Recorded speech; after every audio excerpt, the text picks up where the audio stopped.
Rreshtjet e Borës përfshin Shkodrën gjatë orëve të para të mëngjesit të së premtes.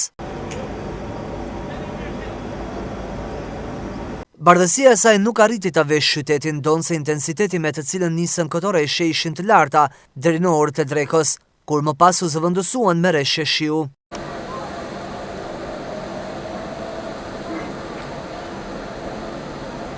Ndryshe nga qyteti në zonat malore, ajo e ka veshur mantelin e bardhë në segmentet të caktuara, kombinuar me temperaturat të ulta, ka krijuar vështirësi në qarkullim. Autoriteti rrugor shqiptar bëri me dije se akset Bog-Thedh dhe Tamar-Vermosh janë të kalueshme, por nevojitet përdorimi i gomave dimrore dhe i zinxhirëve.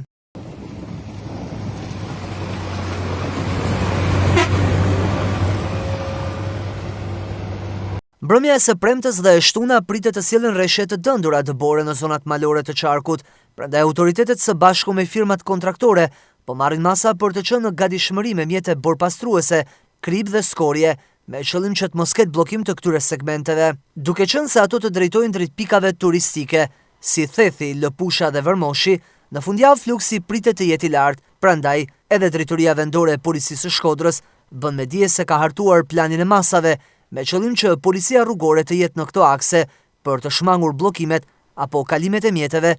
pa goma dimrore dhe zinxhir.